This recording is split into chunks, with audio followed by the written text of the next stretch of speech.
Introduced at the top of a game as a champion. What do you think that means? Icarus flying too close to the sun. It seems Daedalus, our little master crafter over here, had some wax swings of his own, didn't he? Friendly mulligan. Or at least that's what the mug says. Hey there, I'm Save State, and after nearly 4-year-long hiatus, I returned to streaming Hypixel Skyblock mode. Hey, wow, you found happiness for 4 whole years, and you threw it all away? Something pretty major must have happened, and that's half true. See, meet Sisyphus. This is the real main character of Skyblock, Sisyphus here. All you need to know right now is he is worth $2,239.70. And if you're like me and think, hey, a rock should not be worth that much, check back in a few weeks. I will explain everything. That is its own video, but this is a tale about hubris. See, when I started streaming again, my chat had some suggestions like, hey, when are you gonna do dungeons? And I was like, you know, I'm not avoiding it per se. I'm just putting it off. And they would go, you should level up Heart of the Mountain. And I would go, like, you know, chat, I'd love to, but you know, I'm trying to get my farming. I'm trying to get the crappie arm. We gotta get Fermento eventually. And how am I supposed to do that if I'm doing dungeons in Heart of the Mountain? Ooh. But you know what? I caved. I gave in. I listened. Here is why it matters. See, when you play dungeons, you get chests after you beat the final boss, and based on your milestone and your team score, you get some pretty good rewards. And most of the time, you're gonna end up just stacking up a lot of enchanted books as the contents of your rewards. You know, ignoring this one, I like to run a lot of floor 2, because, you know, floor 2, that's safe. I can relatively do that consistently, and I don't die. And I ended up hoarding a lot of enchanted books. I keep them all right here. There's my little book chest. There's my little organization chest of all my books. And I realized, hey, you know, there's probably some decent money in combining these into higher level books. I mean, if I'm stacking them all up, I'm not really using them. Like, I might as well sell them. And then on the other side, there was Heart of the Mountain. You know, I realized, oh, there's a lot of money to be made there, and if I'm gonna be playing this game more, I need to have some pretty consistent money-making methods. Like, I've got an entire field of snow for the snow minions. I got the fishing minions. I got clay minions back there. Like, I'm diversifying my assets, as the old people who don't play Minecraft would say.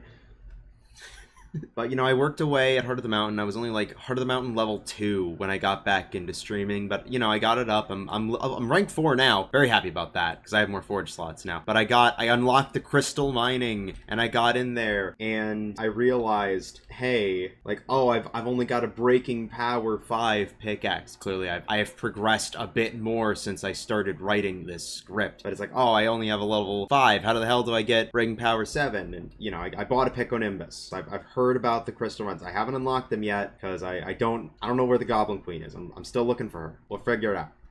But I was like, oh, well, clearly, if I just get a drill, you can't see it because it goes beyond the top of the page, but just to know this drill is breaking power 7. I'm like, yes, I should start forging. So I think, you know, you need fuel tanks to make a drill. Let me pull up how expensive fuel tanks are. Oh my goodness, that's expensive. How do you make one of these again? Oh, you just need 2 enchanted coal blocks. Oh, I wonder how much those sell for.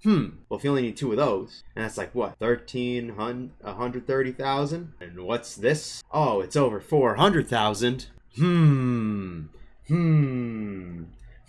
Yeah, I entered my Hank Hill arc. I buy the materials to make a whole batch of these for like 4 million coins, and I basically triple it. Like, I made this spreadsheet, and we are gonna talk about the spreadsheet, but I made this just to track it, and it's like, look at how much money I've made off of just reselling these. Plus, like, Quick Forge knocks the time down like an hour. I had to reset my Heart of the Mountain because I realized, oh, if I'm gonna make this my main money making method, I should probably get this perk that very blatantly buffs it. And then on top of that, we got Cole as mayor, which is like, I know people in chat were talking about like, oh, you know, Cole only ever gets prospection. Cole's never getting in, and then it's like, bam, we got Diaz, and now Cole has all the perks, including Molten Forge, which is like, oh, that's an additive 25%. If you think I haven't accounted for the additive 25%, oh, I have accounted for the additive 25%. I don't know where that rat is. It's pissing me off, so I'm gonna walk away from the mayoral building now. You know, this is perfect. This is a perfect money-making method for people who have to go work actual jobs, and, you know, oh, you can't play Skyblock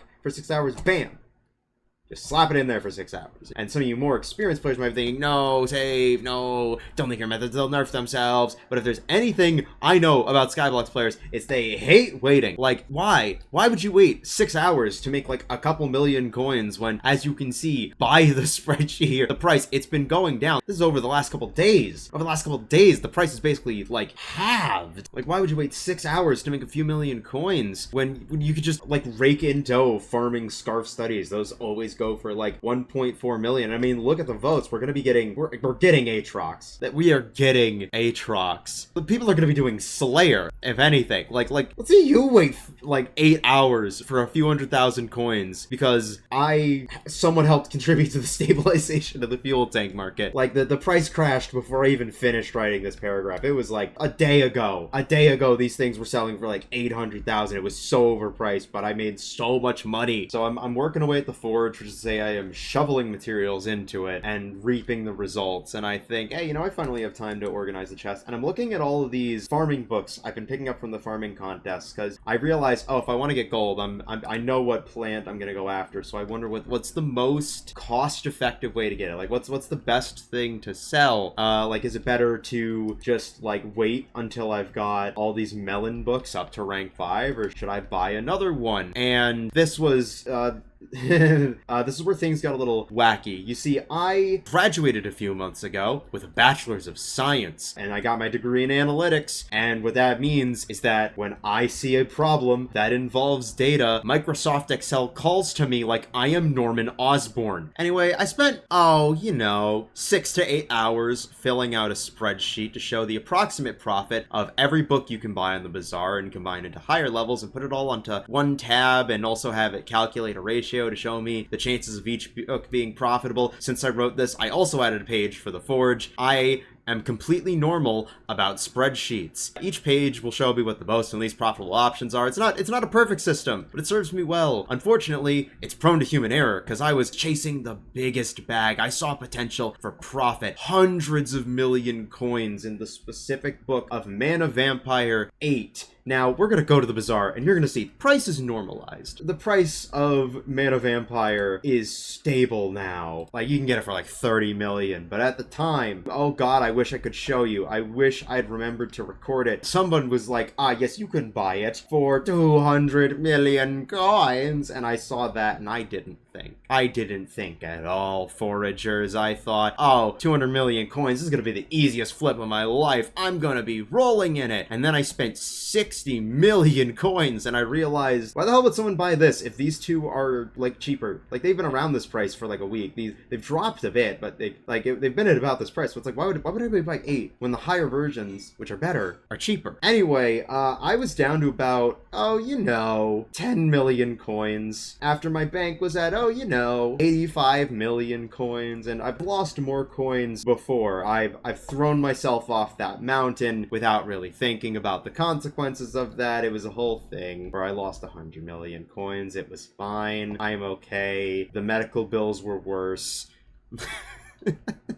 I had to sell so much stuff. I sold all the wood I had stored up. I sold volcanic rocks from the Jerry's workshop. I was selling everything. I was like one of those stores that they sell like mattresses at that you see around for years and they're like, everything must go, so it's half off. But it's been up like that for 3 years, so it's like, are you really closing, or is this weird? I don't know. Maybe that's just the part of town I grew up in, but People also don't buy books that expensive. People aren't just throwing around tens of millions of coins that casually. So it's like, yes, this entire week I have all of my net worth locked up in a book, just a singular book that nobody's buying. I sold everything mainly so I could buy up and make it into Mana Vampire 10, because like, hey, maybe people will actually buy that. And I ended up quick selling it. I quick sold it at this 40 million because it's like, at least I'm getting something back. Funnily enough, while I was putting together the whole thing, I actually bought all the available Mana Vampire 3 books. So if you saw the cost of this like shoot up to the millions, because people probably saw, people are buying a lot of these specific books, it was just me. That was me, just buying all of them. I had to start buying tier 4s because they literally bought out the entire supply. This was so stupid. Why did I do this? I used the spreadsheet to attain massive power, but in a completely predictable move for me, I severely overestimated myself. I actually have used this thing to make smaller profits, like as you saw earlier with the fuel tanks. Like I'm making money off of this, but oh god, I need to start punching within my weight class. So I did end up taking a pretty big loss from this. I've learned my lesson. I have reinvested a little bit because, you know, I'm a big enjoyer of the superior dragon armor. I know there's better. I do. But I feel so cool that it like, I can pretend it's still 2020. I can pretend the game state is the same as it was in 2020. I got renowned on this, I made this fabled, I bought a Dragon Fuse glove because chat was telling me, if you get your money back, you better buy a Dragon Fuse glove, and it's like, well, it does directly upgrade the aspect of the dragon, so I probably should buy this thing. And I think something to note, I texted a friend while I was doing this before I spent all my money on Mana Vampire. I said, if we weren't meant to give into temptation, why make it so alluring? I typed this out unironically and did not stop myself. Why?